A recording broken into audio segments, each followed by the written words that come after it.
우리 사회에서 시시각각 벌어지고 있는 일들을 살펴보겠습니다. 주 기자의 시시각각 시작합니다. 오늘도 쿠키뉴스 지영희 기자 나와 있습니다. 안녕하세요. 안녕하세요. 쿠키뉴스 지영희 기자입니다. 네, 오늘은 어떤 주제로 이야기 나눠볼까요? 네, 얼마 전 문재인 대통령은 청와대 직원들에게 90년대생이 온다라는 책을 선물했습니다. 새로운 세대를 알아야 미래를 준비할 수 있다는 의미라고 하는데요. 그래서 지금 20대를 보내고 있는 90년대생들은 어떤 생각을 가지고 있는지, 또 기성세대는 어떤 노력이 필요할지 정리해보는 시간을 가지도록 하겠습니다. 네, 세대 간의 단절이 점점 심해지고 있는 상황에서 90년대생, 이렇게 새로운 세대를 알아야 미래를 준비할 수 있다라는 말이 참 와닿는데요. 자, 지금 90년대생들은 어떤 생각을 가지고 있는지 이야기 좀 나눠보도록 하겠습니다. 먼저 책에 대한 부분부터 좀 볼까요? 문 대통령이 지금 청와대 직원에게 책을 선물을 했습니다. 어떤 이유로 책을 선물한 거죠? 네, 고민정 청와대 대변인은 휴가철인데도 일본 수출 규제로 휴가를 미루거나 못 간 분들도 있는데 책을 읽으며 새로운 세대에 대한 이해에 대해 도움이 되지 않을까 하는 생각에서 직원들에게 선물하셨다고 말했습니다. 고 대변인에 따르면 문 대통령은 책과 함께 새로운 세대를 알아야 미래를 준비할 수 있습니다. 그들의 고민도 해결할 수 있습니다. 누구나 경험한 젊은 시절, 그러나 지금 우리는 20대를 얼마나 알고 있을까요? 라는 글도 함께 적었다고 밝혔습니다. 네, 그 문재인 대통령이 선물했다는 그 책도 참 궁금합니다. 90년대생이 온다. 이 책은 어떤 내용을 담고 있죠? 네, 2018년 올해의 경제 경영서로 선정된 이 책은 시장에서 새로운 트렌드를 이끄는 주요 소비자가 된 1990년대생과 공존하기 위한 것들을 담은 책입니다. 90년대생이 온다를 쓴 작가는 올해 13년차 직장인인 37세 이몽택 씨인데요. 그는 2007년 한 대기업에 입사해 신입사원 입문교육과 브랜드 마케팅 등을 담당해왔고요. 또 정부 기관과 기업체 등을 대상으로 조직 내 세대 소통법과 신세대 마케팅 방법에 대해서 강연한 것으로 알려져 있습니다. 그렇군요. 이게 세대 간의 소통이 되지 않으면 뭐 협업을 또 할 수 없으니까 결국에는 그 나라는 발전할 수 없게 되겠죠. 그 부분을 좀 정확히 알아둘 수 있도록 조언을 하고 있는 것 같아요. 네, 책에서는 1990년대에 태어난 20대들이 회사에 입사하는 등 사회생활을 시작하고 문화와 소비 트렌드를 주도하는 시기와 맞물려서 이들의 특성을 사례 중심으로 설명하고 있습니다. 이들이 어떤 새로운 사회 현상을 불러오는지, 또 기성세대는 이들을 어떤 눈으로 바라봐야 하는지 등을 알기 쉽게 풀이했다는 평가와 함께 올해 베스트셀러에 오르기도 했습니다. 네, 뭐 워낙 빠르게 변화하고 있는 세상에서 90년대생들과 공존하기 위해 이해하기 어려워도 받아들여야 할 것들에 대해서 담고 있는 책인 것 같은데요. 사실 우리가 90년대생들에 대해서 얼마나 알고 있을까 하는 뭐 그런 의문이 좀 들긴 합니다. 그들 스스로 또 기성세대들은 그들을 어떻게 생각하고 있을까요? 네, 그 답을 찾기 위해서 한 조사 결과를 살펴볼 텐데요. 한 신문사가 여론조사 기관에 의뢰해서 1990년대생을 어떻게 생각하느냐고 물어본 결과가 있습니다. 그런데 조사 결과 90년대생들은 스스로를 건국 이래 최악의 세대로 규정할 정도로 부정적으로 바라보고 있었습니다. 20대, 그러니까 90년대생들은 스스로를 좀 부정적으로 보고 있는 것 같나요? 네, 90년대생 응답자 229명의 절반 이상인 125명이 자신을 부정적으로 평가했습니다. 20대에서 50대 이상 모든 연령층에서 가장 높았는데요. 긍정적인 답변은 36.2%로 그 비율은 전 연령대에서 가장 낮았습니다. 그렇군요. 자, 이 부분 좀 더 자세히 살펴보겠습니다. 일단 20대들은 스스로를 건국 이래 최악의 세대라고 정의를 하고 있다고 하는데 그것 말고 또 어떻게 평가를 하고 있나요? 네, 부모보다 가난한 최초의 세대라고 정의했고 자신을 둘러싼 상황을 가장 힘든 시기, IMF보다 더 힘든 시기, 헬조선에 살고 있다고 답했습니다. 또 답변 중에는 힘든다는 것을 내포하는 단어가 48차례나 나왔는데요. 힘들다, 힘듦, 고생, 고난, 각박함, 팍팍하다, 허덕인다, 지친다 등의 단어가 줄을 이뤘습니다. 이게 단어만 들어도 뭔가 힘들고 지쳐 있다는 게 좀 고스란히 느껴지는데요. 90년대생들이 그렇게 힘든 이유는 뭘까요? 네, 단연 취업 걱정 때문이었습니다. 20대들은 자신을 고학력이지만 취업이 되지 않아서 알바에 허덕이며 일상생활조차 불가능하기 때문에 연애와 결혼은 꿈도 꿀 수 없는 세대라고 정의했고요. 사회적 안전망이 없어서 도전할 수 없다. 꿈과 현실을 함께할 수 없다. 기회가 없다라고도 표현했습니다. 거기에 반짝 불이 붙었다 금방 꺼져버리는 성향이라는 답도 나왔습니다. 근데 근데 90년대생들은 모두 다 그렇게 부정적인 표현만 하는 건가요? 때로는 이제 긍정적으로 의견을 내는 어떤 20대들도 있을 것 같은데 어떻습니까? 네, 자유로움, 현재를 즐긴다는 뜻의 욜로, 젊음 등 긍정적인 이미지를 적어낸 이들도 있었지만 그건 소수였습니다. 한 90년대생 응답자는 어릴 때부터 강요된 교육만 받고 자라서 막상 20살이 됐는데도 주도적인 삶을 살지 못하고 방황하고 있다며 이런 삶은 욜로 인생으로 포장하는 것 같다고 답했습니다. 네. 뭔가 현재를 즐기면서 살아가는 20대처럼 보이지만 그 전체적으로 봤을 때는 보다 나은 미래를 꿈꾸면서 노력하면서 또 기대하는 뭐 그런 느낌은 좀 아닌 것 같은데요. 아, 안타깝습니다. 어쩌다가 이렇게 부정적인 생각들을 좀 많이들 하게 됐는지 그 이유 혹시 알 수 있을까요? 네, 90년대생은 20대 초반의 세월호 참사를 지켜본 세대입니다. 그 과정에서 정부와 국가 시스템의 회의를 갖기 시작했고 그 후에는 개인을 중심에 놓고 생각하는 경향이 늘어난 겁니다. 또 저성장이 지속되면서 과거에 비해서 나은 삶을 살 수 있을 것이라는 기대 자체가 줄어서 현재의 삶에 집중하면서 미래지향적인 사고를 덜 하는 것으로 분석되고 있습니다. 네. 그러니까 90년대생들은 스스로를 바라볼 때 이렇게 부정적으로 보고 있는 건데요. 그럼 기성세대들이 본 90년대생들은 어떻습니까? 네, 40대 이상의 기성세대들은 20대를 자유분방하고 열정적인 세대라며 긍정적으로 보는 이들이 많았습니다. 그래서 20대는 이번 생은 망했다며 좌절하고 있지만 기성세대는 그런 20대를 무한한 가능성을 쉽게 포기하는 나약한 세대라며 훈계하는 일이 벌어지는 겁니다. 네, 뭔가 그 사이 간극을 좀 좁히는 게 중요한 과제가 될 것 같다라는 생각도 듭니다. 아, 지금 그리고 20대들이 스스로를 부정적으로 여기는 이유 중에 가장 큰 부분이 취업인데요. 이 부분도 좀 이야기를 안 나눌 수가 없을 것 같습니다. 일단은 취업 자체가 지금 어려운 게 현실인 거죠.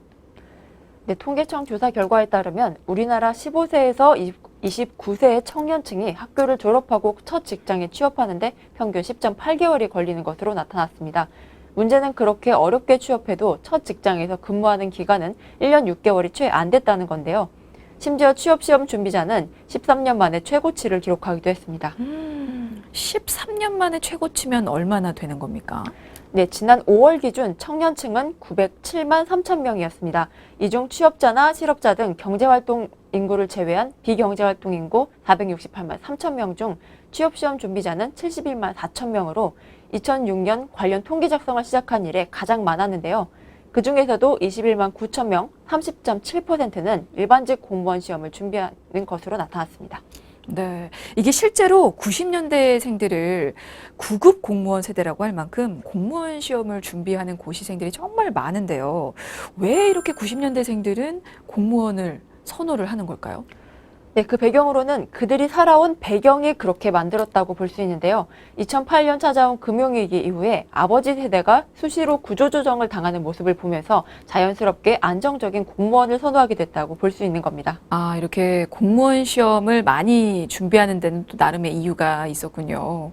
아, 알겠습니다. 자, 그리고 또 학교를 졸업하고 첫 직장을 취업하기까지 지금 긴 기간이 걸리는 걸로 알고 있는데 이게 그 기간이 점점 길어지고 있는 건가요? 네, 첫 졸업 후 취업 소요 기간은 2015년 10개월에서 2016년 10.2개월, 2017년 10.6개월, 2018년 10.7개월 등으로 매년 길어지는 흐름을 보이고 있습니다. 근데 그 긴 세월을 거쳐서 이게 첫 직장에 입사를 해도 오래 근무를 안 한다면서요? 네, 3명 중 2명인 67%가 회사를 그만두는 것으로 조사됐습니다. 1년 전보다 4.2%포인트 상승한 수치인데요. 이들의 평균 근속 기간은 1년 1.6개월로 현재 첫 직장을 계속 다니는 청년층을 포함해도 첫 직장 평균 근속 기간은 1년 5.3개월이 됩니다. 네, 그러니까 결국에는 지금 1년 반이 또 채 안 되는 건데 그렇게 첫 일자리를 그만두는 이유는 뭘까요? 네, 개인적으로 보면 여러 이유가 있겠죠. 일단 통계청 발표 결과를 보면 보수나 근로시간 등 근로여건 불만족이 49.7%로 가장 많았습니다. 일단은 보수 측면에서 불만족하는 경우가 많았네요. 자, 그러면 실제로 그들이 받은 임금에 대한 어떤 조사 결과도 나와 있습니까? 네, 첫 직장 취업으로 받는 임금은 150만 원 이상 200만 원 미만이 전년보다 0.3% 상승한 34.1%로 가장 많았고요. 또 200만 원에서 300만 원도 18.1%로 2.8%포인트 늘었고요. 100만 원에서 150만 원은 27.7%로 1년 전보다 3.4%포인트 줄어든 것으로 나타났습니다. 네, 뭐 임금 체계가 열악한 것 또한 사실이네요. 근데 이제 한편으로 어떻게 보면 90년대생들에게는 더 이상 평생 직장이라는 단어가 좀 없을 것 같다라는 생각도 드는 게 아니 사실 이렇게 취업난에 어렵게 첫 직장에 들어갔는데도 자신과 맞지 않는다는 이유만으로 지금 그만두는 거잖아요. 너무나 쉽게. 네, 맞습니다. 고용시장 불안은 90년대생에게 평생 직장의 개념도 없애버렸는데요. 한국청소년정책연구원의 보고서에 따르면 19세에서 29세까지의 청년이 선호하는 일자리는 안정적인 회사가 1위였습니다. 급여가 높은 회사나 발전 가능성이 큰 회사는 후순위로 밀렸고 20대 10명 중 7명은 중소기업 취업에 의향이 있다고 답했습니다. 그렇군요. 그러니까 회사가 안정적이라면 뭐 급여나 규모는 크게 신경을 쓰지 않는군요. 그러면 이직에 대한 생각도 좀 다를 것 같아요. 어떻습니까? 네, 직장에 있는 20대 3명 중 1명, 35.1%는 이직 의향이 있다고 답했습니다. 그건 30대 이직 의향인 19.2%보다 높은 건데요. 그들은 더 나은 보수와 복지, 더 나은 안정성, 더 나은 근무 환경을 위해서 이직을 생각하고 있다고 밝혔습니다. 복지와 안정성이 직장 선택의 최우선 고려 요건이 되고 있는 겁니다. 그렇군요. 뭔가 제 생각과도 약간 다른 부분이 좀 있는데 이게 어떻게 보면 세대에 따라서 일과 회사에 대한 생각 자체가 뭐 달라질 수도 있겠다는 생각이 드네요. 네, 맞습니다. 최근 1970년생에서 1999년생 사이 남녀 600명을 상대로 한 일과 동료에 대한 인식조사 결과를 보면 근무 시간에 대한 세대 차이는 확연히 드러납니다. 일찍 출근해서 정해진 출근 시간 전까지 업무 시작 준비를 마치는 것이 당연하다는 인식에 대해서 90년대생은 35%만 그렇다고 했는데요. 80년대생은 43%가 동의했고 70년대생은 절반이 넘는 54%가 동의했습니다. 네, 저도 당연히 그렇다라고 답변을 할 뻔했는데 그러면 나도 나이가 많이 들었나라는 생각이 또 더불어서 드네요. 자, 그리고 또 다른 조사 결과도 나왔다고요? 네, 야근 주말 근무를 해서라도 내가 맡은 일을 잘하는 것이 중요하다는 인식에 대해서는 90년대생의 32.5%만이 동의한 반면 80년대생과 70년대생의 동의 비율은 각각 42.5%, 43%로 드러났습니다. 네, 뭔가 인식의 차이가 좀 상당하다라는 생각도 듭니다. 자, 그리고 앞서서 20대가 공무원을 선호하는 건 이제 그들이 살아온 배경이 또 그렇게 만든 것이라고 볼 수 있다라는 얘기를 좀 했는데요. 그렇다면 그들은 어떻게 살아왔는지 그 배경도 좀 들여다봤으면 싶어요. 어떻습니까? 네, 90년대생들은 이전 세대에 비해서 풍요로운 경제 환경에서 태어났지만 성장기 대부분은 오히려 경기 침체 하에서 보냈습니다. 1998년 발생했던 외환위기에서 유년기를 보냈고 2008년 글로벌 금융위기 때 청소년기를 겪었습니다. 그리고 지금에 와서는 혹독한 취업난을 경험하고 있기 때문입니다. 네. 이게 어떻게 보면 그들이 가장 힘들어하고 가장 큰 걱정을 하고 있는 취업난은 그 전부터 좀 어느 정도 예고가 됐다라고 볼 수도 있을 것 같아요. 네, 그렇습니다. 90년대생은 2차 베이비부머, 즉 1968년에서 1977년생의 자녀인 2차 에코붐 세대입니다.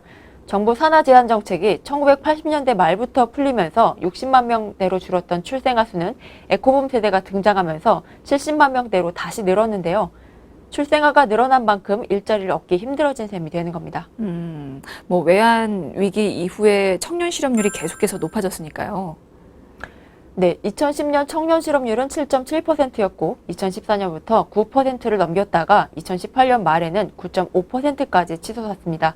반면 국내 총생산 성장률은 2010년 6.5%에서 2018년 2.7%로 급하강했고요. 그래서 90년대생은 취업 때문에 힘들다고 말하고 있는 겁니다. 네, 맞습니다. 이게 어느 시대든지 세대 간의 갈등은 있었습니다. 자신의 경험으로 얻은 생각을 강요하는 기성세대들과 또 그런 기성세대들을 이해하지 못하는 신세대.